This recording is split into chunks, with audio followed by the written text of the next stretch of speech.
Let's get started.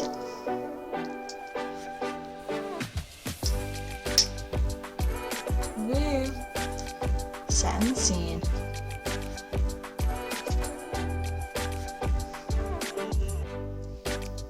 Woo. Okay. Lights, camera, action. Social anxiety. So, I think I'm quite experienced to talk about this, unfortunately. This is something I've experienced for a rather long time, about 15 years, and I have decided that enough's enough. Enough is enough. I went to a situation yesterday that could have and would have triggered an extreme amount of social anxiety normally, but I decided enough's enough. Enough is enough.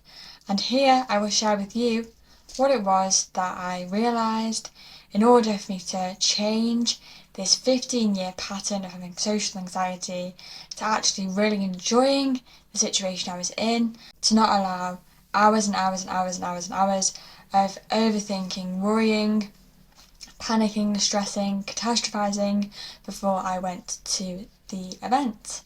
So, let's get started. I'm assuming if you're here watching this video, you've also experienced social anxiety, or you could be in the depths of social anxiety where you're feeling so desperate to change this, you're feeling very trapped and hopeless. And if that is how you're feeling, that was also how I was feeling, and very sick of feeling this way because I wanted to just friggin' enjoy myself in these social situations and not feel like a prisoner in my own mind. So, this can actually encompass anxiety as a whole, but we're going to talk about social anxiety specifically here because this was the specific example I'm going to be sharing about, but it does also include anxiety as a whole, because this is another thing that I extremely suffered with, anxiety. So social anxiety, we'll just put in the same bracket for the sake of this video. So, firstly, thank you for joining me here, Wondering Warriors. I had a realisation yesterday. It was quite powerful. It was a big deal. Yeah. I'm just done with anxiety. I'm done with living with anxiety. I'm done with living with social anxiety. I am friggin' done. Enough is enough. So, what led me to taking on this new standpoint, which is a hell of a lot more enjoyable, pleasant. Yeah, this is pretty cool. And I am pretty happy. Understatement, pretty happy. My life has just flipped. I feel like I've gone from living in black and white to being in colour again. So I'm very, very, very, very, very happy. And I want the same for you because I totally understand how crippling and how I know how crap it is. It's just friggin' crap. So firstly, what happened was I was asked to go to an event with a family member. Do I want to come?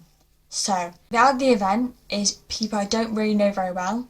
So when I first got asked to come with this family member, because I'm already very much on the path of not allowing fear to stop me, I just said, oh, I'll let you know. I should be able to, but I'll let you know. Because I'm also working on my communication. In the past, I've been such a people pleaser where I've jumped to be like, yes, I'll come, yes.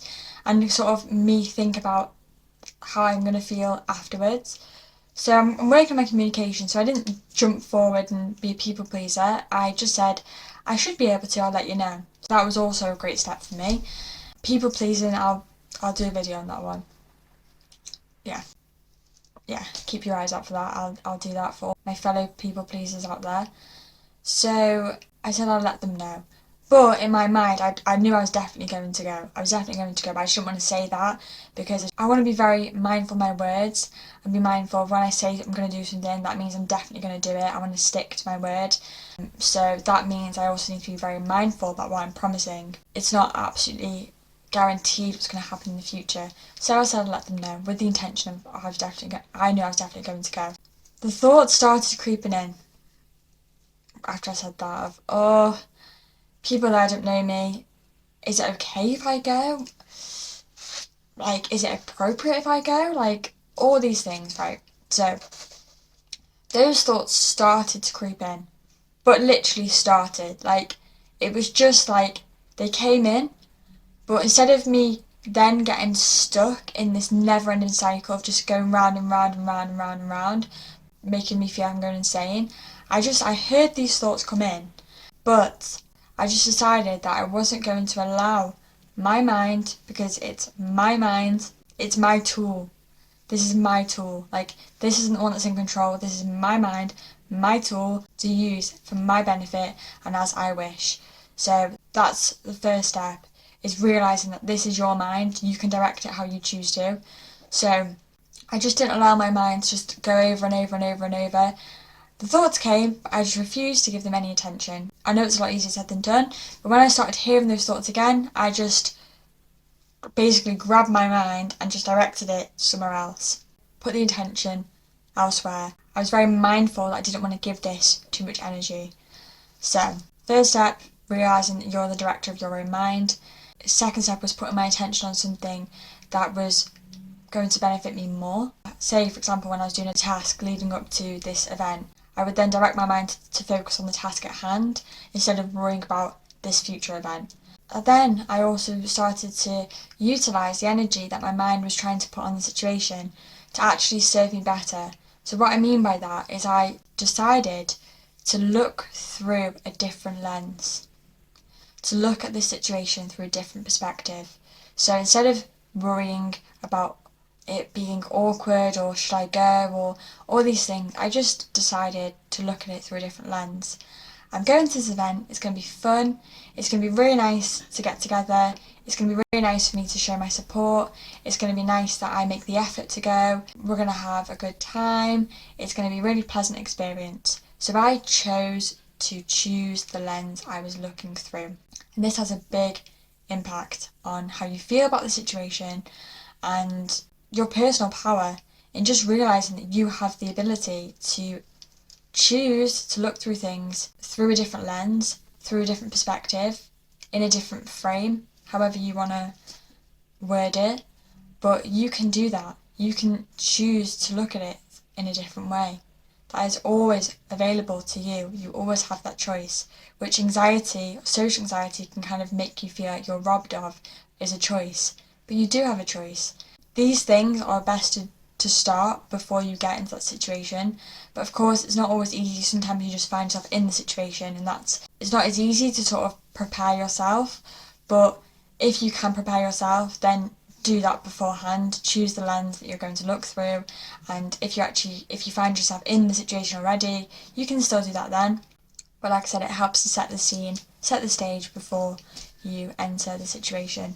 The next thing I realised before going to this event was reminding myself that I've been asked to go by a family member. So I've been asked to go as support. So this is actually nothing to do with me. This is actually me supporting them. And in that realisation, that really, really friggin' helped me. Because I think with anxiety, your mind has basically become too sharp at protecting you. That's my experience anyway. That part of my mind has become so laser sharp and looking at things through the lens of this isn't safe, I need protecting, I am vulnerable, all these things, all these fearful thoughts. So it really helped me to not look at things through such an egocentric narrative. And I'm not saying that in a judgmental way of myself or like a way to sort of put myself down. I don't mean it like that. I just mean that anxiety can make it be a lot about us and our protection and our survival in the situation, which is totally understandable. It's totally understandable, but it's not necessarily helpful if you are trying to loosen the grip of life with anxiety. So yes, in that notion of me reminding myself that I'm going to support that person, then it made me more motivated and more determined to show up to support them, because I care about them very much, I love them very much, and I want them to feel supported by me. So, and this can be applied even to situations where you're not necessarily asked to go and support someone, but you can go and just think about other people in the situation, think about other things in the situation, instead of it just being about you and your protection and your survival and things that are going to happen to you. Just try to crack open your mind to start thinking about more of a bigger picture perspective and seeing it more in a whole frame instead of just your own personal experience. This can really, really help. When we have anxiety, it's like we've got the blinkers on, like we're just looking at it through a really like tunnel vision frame, but there is a much bigger and beautiful picture to experience. So if you know you're going into a situation, don't just look at it through your own lens. Think about other things that are going on and other things that will be happening in the situation. Let's make this frame, let's make this picture as big as it can. And in doing that, it also makes your own problems, your own fears, your own insecurities smaller. And again, you can still do this when you're actually already in the situation, because you can just start to, when you sat there and stood there, whatever, and you're starting to hear those anxious thoughts, you can just start to describe and observe things to yourself. Okay, so that person's there, that's really nice. That painting is on the wall. I'm in this environment. That person's there. They're doing this over there. That's a nice colour. That's a nice outfit. Just starting to just crack open this narrow-minded view. So that is the things I did before the situation. I'll list them again. So the realisation that I can direct my own mind. Second thing is when my mind was trying to catastrophise and overthink about the situation, I used my own mind to do something else that was going to benefit me more. So focusing on the task at hand. The next thing was choosing to look at the situation through a different lens. So thinking about all the things that can be really nice and really pleasant about the experience, instead of just focusing on the lens of catastrophe and suffering, you can choose to change the lens that you're looking through. The next thing is opening your mind to seeing a bigger picture perspective. So for me in this situation, I was going to support someone else. I was going to show up for other people. That was what I was going to do. Might not be relevant to your situation, but think about ways that you can just try to expand that frame. Open up the view to be more like a bird's eye view of the situation. Okay, so now we're moving on to, I'm actually there now. I've actually arrived at the event. So yeah, I did start to feel a bit anxious, but this is what I did when I was there. I prepared myself well, so that was really big progress. And the next thing was I realised that we're all on the same team, all on the same side. We all want the same thing. We all wanted this to be a nice and pleasant experience. We all wanted to go and have fun. We all wanted the same thing. Because I think, well, for me anyway, with anxiety and specifically social anxiety, it almost feels like people are out to get you, or like people are judging you, or people are going to be intentionally mean to you, or people are thinking bad thoughts about you, all these things. So just in the notion that we're actually all on the same team, there's no them versus me. It was actually like we're all on the same side, we all want the same thing, we're all having the collective intention and a collective objective. So that notion really, really helped. We're not enemies, we are friends, and I think that also just softens the experience as well. You don't feel like you have to sort of be perfect or do things that are going to make you not stand out or not get judged, because you realise you're all on the same side, you're on the same team. It really does help. Also, what that does is that compassion also helps to show yourself more compassion as well. Like, you're being more compassionate about the other person, you're assuming that that person's being more compassionate to you, but also in just being like this and in having this mindset, you're then going to be more compassionate to yourself, which I think is really important in this situation. And with anxiety as a whole, being kind to yourself. The next thing, because I had done this preparation and because I'd changed the way I looked at the situation, I just naturally felt more involved. In the past, in social situations, I've almost felt like an outsider, like I'm sitting on the edge. And then because of that, I'm less engaged in the conversation, which will then give me more anxiety because I'll think, oh, I haven't spoke, or more people are going to be thinking about me, or all these things. Yeah, so just by doing these things I've just explained, I just naturally felt more involved in the situation. Big one with that was when I decided to see everyone being on the same team and on the same side. That in itself, plus the other things, made me feel more involved and more comfortable to be involved in the situation. That was a big plus also. And the next thing I experienced, there was a lot going on in this event. You might have just seen me at the event. I was just sat there just speaking to people, but there was a lot going on. There was a lot of progress that was made by this one event. I suppose it's because there's been all this backlog of years and years of knowing what it was I didn't want to experience. It's all kind of come to a head now. Finally. Yeah, so the next thing was, you know when you feel really socially anxious and you're really scared to feel awkward? So say for example if you go to speak and someone else speaks or no one hears you or something like that, you know what I mean? Those things would normally lead me to like going over and over in my own head like, oh my gosh, it's so embarrassing, oh my god, da, da, da. Or even me worry about that before doing it, so then I don't do it because I'm worried about what if that happens. I'm not going to speak in case those awkward things happen. So when I was in the situation, one of those awkward things happened,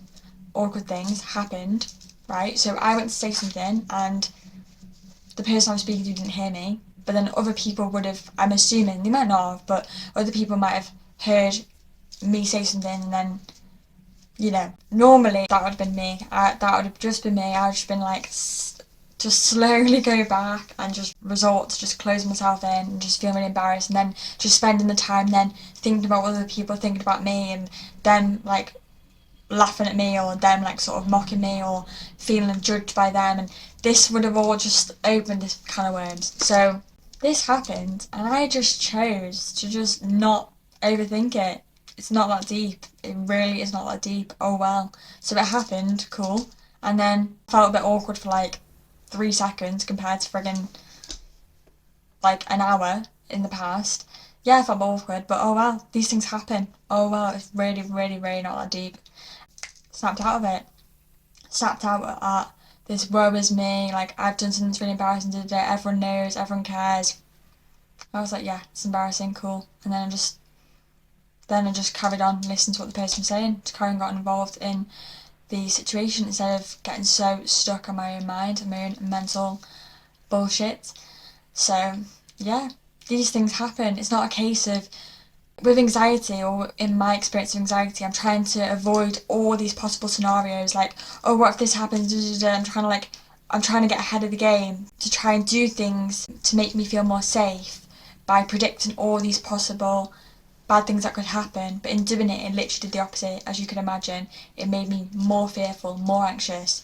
We can't control everything. We're not going to be able to control everything. That's not even the point. That's not even how you resolve the anxiety. It's like, okay, these awkward things or these things you're worried about could happen.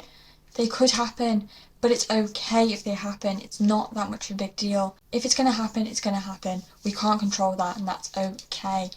That is okay. That was a really big one for me, is these things could happen, but it's okay. So another point I will make on this situation is I've been very focused on perfectionism, and I think this has kind of gone hand in hand, I suppose, with anxiety. For me, is I'm just trying to be perfect, like this perfect person, to avoid the anxiety, but it's actually done the opposite. It's actually made me more anxious because there's more and more things to think about when you're looking at things through the lens of perfectionism.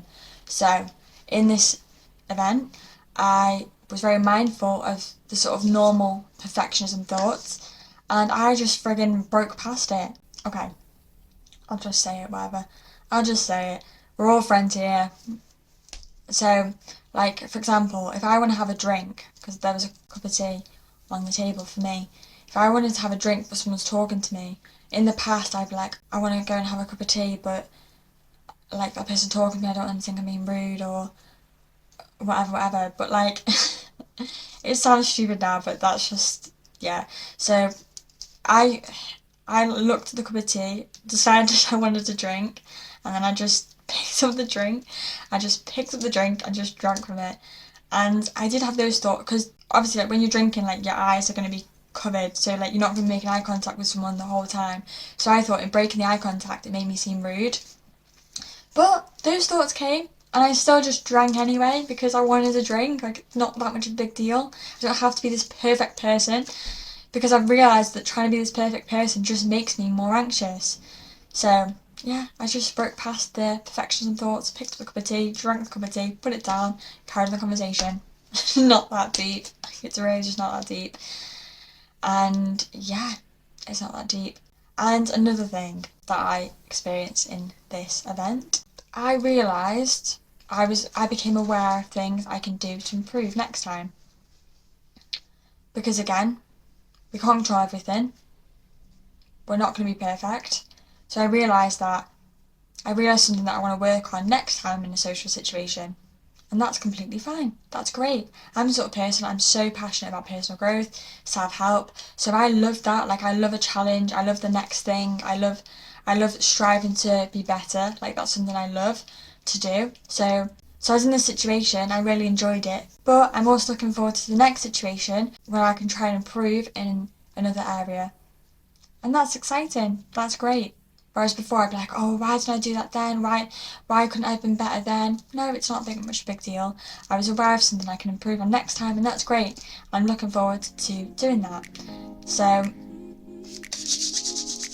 here's to people with anxiety and social anxiety, especially if you've been living with it for a long time like me. We can be free from it. Give these things a try, and wow, it feels so good. Here is to our success.